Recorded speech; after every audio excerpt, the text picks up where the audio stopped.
Being endowed by nature with a romantic imagination, I had become attached more than all the others to the man whose life was an enigma and who seemed to me the hero of some mysterious drama.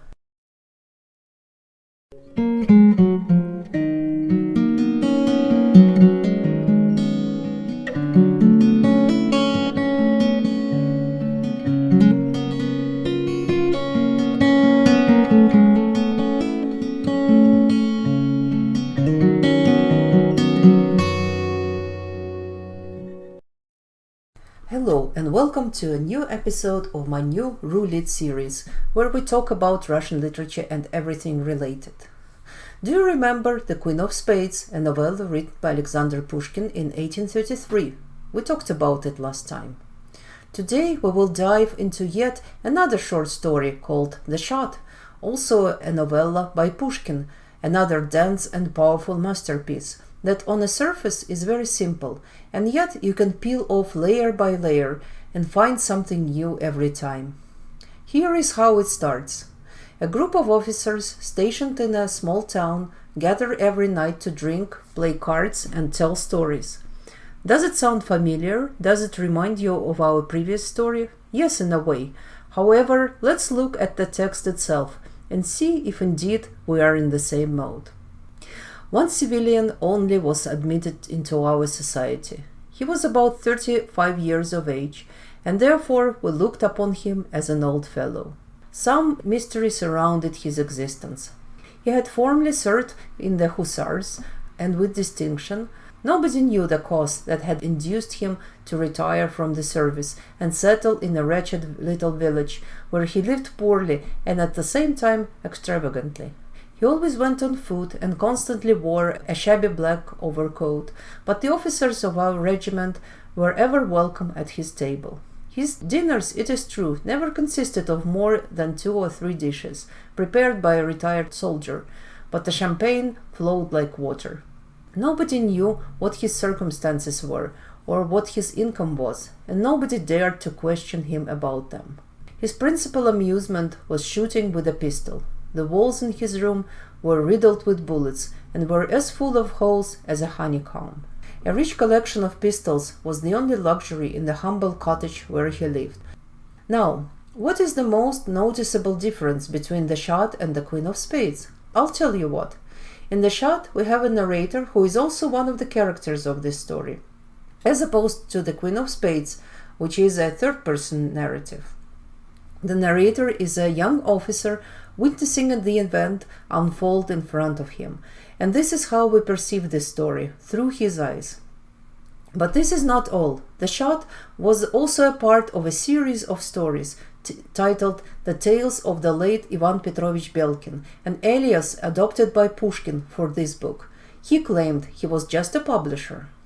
Belkin's voice is naive and non-professional, and all the stories, according to the publisher, that is Pushkin himself, are told by someone else. In fact, in Mr. Belkin's manuscript there is written in the author's hand above each story, heard by me from such and such a person, with rank, opposition, and initials.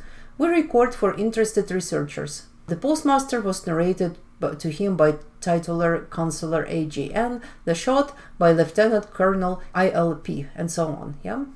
Thus, even from the introduction, we already find out that we have an actual author, Pushkin, a fictional author, Belkin, and the first-person narrator, the officer ILP.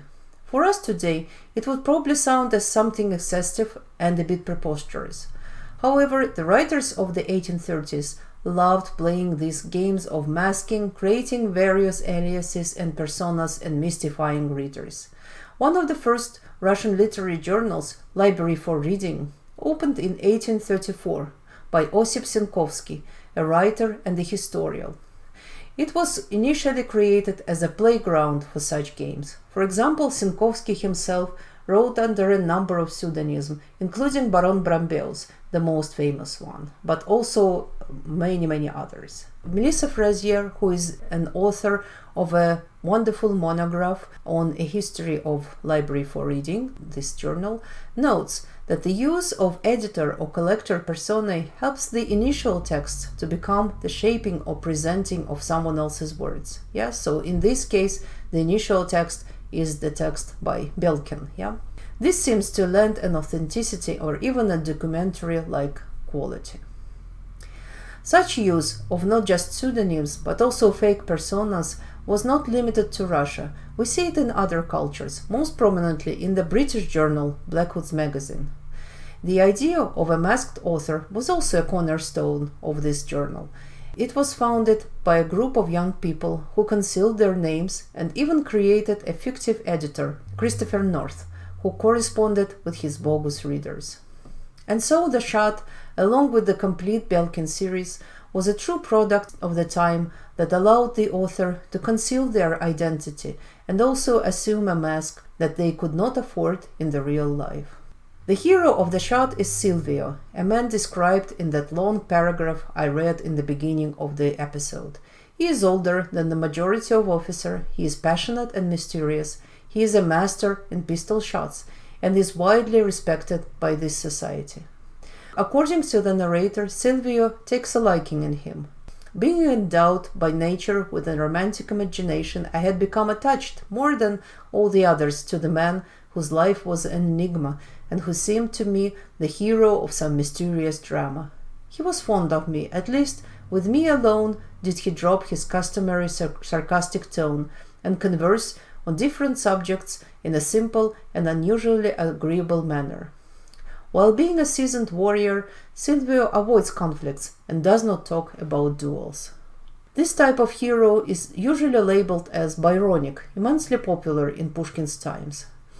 You could compare it to the popularity of anti-heroes in the TV shows of the 2000s, when the protagonists would be of dubious of moral qualities or sometimes pure criminals or murderers. In fact, one of the papers focusing on Byronic heroes of the early 19th century directly describes this phenomenon as an anti-hero worship, and thus the parallels are evident. The Byronic hero is characterized as a rebel who stands apart from society and societal expectations, who is deeply jaded, morally superior, and obsessed with lost love. As one of the researchers noted, that the archetypal Byronic hero was described in a review of 1831. A man, proud, moody, cynical, with defiance on his brow and misery in his heart, a scorner of his kind, implacable in revenge, yet capable of deep and strong affection. In the description of Silvio's character, as noted by Jeff Love, the Byronic tones infusing this description are readily apparent. Silvio is a gloomy, mysterious outsider whom the younger soldiers regard with the respect and imagination of relative innocence. Ineffable mystery surrounds his fate, and a peculiar, undisclosed incident forces him to retire from duty.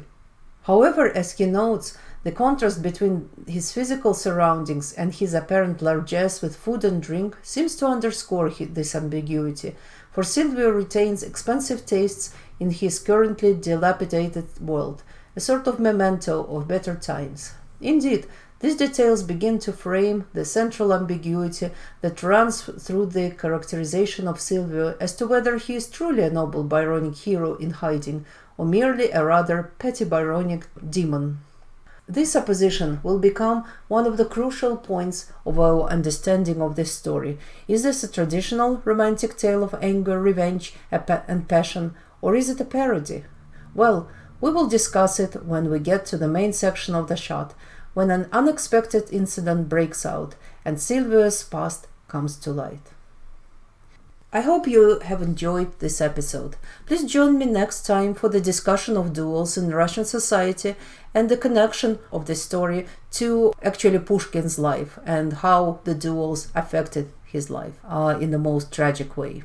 I do recommend that you read this story. It's very short. The link to the translation is in the description below. Please make sure you like and subscribe to this channel for more videos and mini lectures. See you next time. Bye.